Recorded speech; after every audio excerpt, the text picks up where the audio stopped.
Good morning, Wednesday, July 14th, 2021. Baseball players who are in the Hall of Fame, who had remarkable careers, and their stats I've been going over in my episode guide. Episode 40. Bill Terry. Now, the reason why I'm going over certain players and not getting to other unique players is because I did a list in this book I wrote, Baseball Perspectives and Assumptions, a list of presuppositions of baseball players' performances. I did an analysis and I went through a certain number of players. It's incredible. I did their career statistics and I kind of ranked them. Now, the first 39 players I've done, they're not in order according to rank, but they're in order according to significance, and they were performers on the field, and their stats prove it. So that's why I'm doing Bill Terry. And then I'm going to get to some other players who were significant that you may not have heard of. And I'm going to go through them according to how I listed them. Don't worry, I'll get to some of the players that you like. Most of these ones I'm doing are in the Hall of Fame. So Bill Terry, old school, 14 years in the league, 1923 to 1936. Short career, started off late, 24, ended when he started off when he was 24 years old, and then he ended when he was 37 years old. If he had started earlier and then finished a little later, like some of the other players, some players start at 20 and stop at 40. Some go age 22 to 42. Some players even start at 18 and stop at 36. Bill Terry had a good career. 1,700 games, 2,193 hits. Well, you may say, well, 2,000 hits. He's not in the 3,000 hit club. But he's in the career batting average club of over 340, which only about maybe 8 players in the history of baseball are over 340 career. His career batting average, 341. So he's significant in the Hall of Fame as far as performance and achievements. Starts off 24 years old, only 3 games, so that year is not much. He basically starts his career when he's 25 years old. So 1923, 3 games, 1 hit, batting 143. 1924, 77 games, 39 hits, 239. So the first 2 years, not much to speak of. But then in 1925, he does something remarkable. 500 at bats, 156 hits, 319 batting average.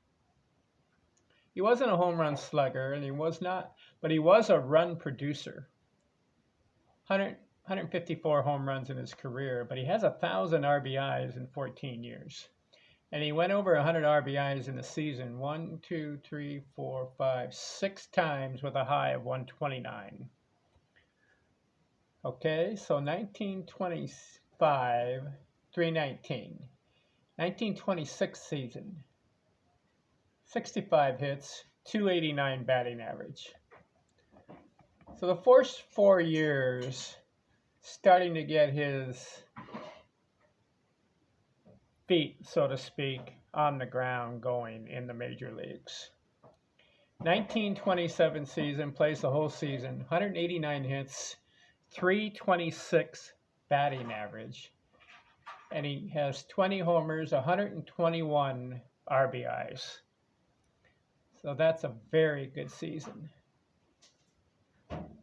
1928 season, plays the whole season, 185 hits, 326.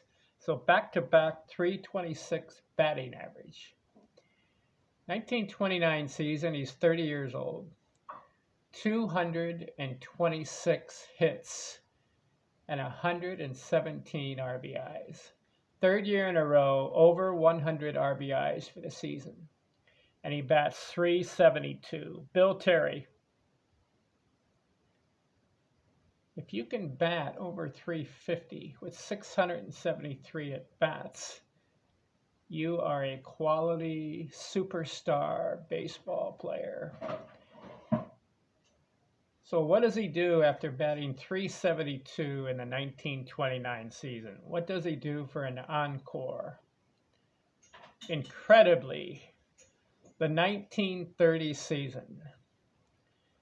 He's 31 years old. That's my wife walking behind me. Wait, come over and say hi. That's my wife. Hi. 45 years. Okay. Love you. Okay. 1931 season. Nope, 1930 season. He's 31 years old. 710 at bats. And what does he do? 254 hits. He just missed George Sisler by 3 hits, because remember George Sisler had 257 in one season? And Ichiro had 262. But Ichiro played eight extra games. So you got to consider George Sisler and Bill Terry the top 2 persons in Major League Baseball history who have the most hits in one season. 254, 23 home runs, 129 RBIs, and he bats .401 for the season. It's no fluke. 710 at bats, .401 season. I like that. You finish the season over 400. 1931 season. 213 hits, 662 at bats, .349 batting average. So what has he done the last 3 seasons? Well, let me get to the next season. 1932, 677 at bats, 225 hits, .350 batting average. So what has he done the last 4 seasons? Hits, 226, 254, 213, and 225. 4 seasons in a row over 200 hits. And starting 1927 season, he goes 326, 326, 372, 401, 349, 350. What a stretch. 1933 season. Misses 30 games, 153 hits, .322 average. 1934 season. Plays every day, 213 hits. So this is his 5th season of 200 or more hits. .354 average. 1935 season, 36 years old, 653 at bats, 203 hits. His 6th season of 200 hits, bats .341. And then the last season, he's 37 years old, 79 games, 71 hits, .310. So how many times does he go over 300? 1, 2, 3, 4, 5, 6, 7, 8, 9, 10, 11 times in 14 seasons, with a high of .401, 372, 350, 354, and 349 and 341. Incredible. 1,700 games, 2,193 hits, 1,000 RBIs, career batting average, .341. Bill Terry played for the New York Giants, 1923 to 1936. Okay. So I wanted to make note of some of these players who are overlooked and don't get as much recognition in baseball history of what they accomplished on the field. 710 at bats. He bats .401. Bill Terry. All right, my next player, Frank Frisch. You may not have heard of him as much, but he's in the Baseball Hall of Fame, and he has some stats that are noteworthy. Thanks for watching. I'm out.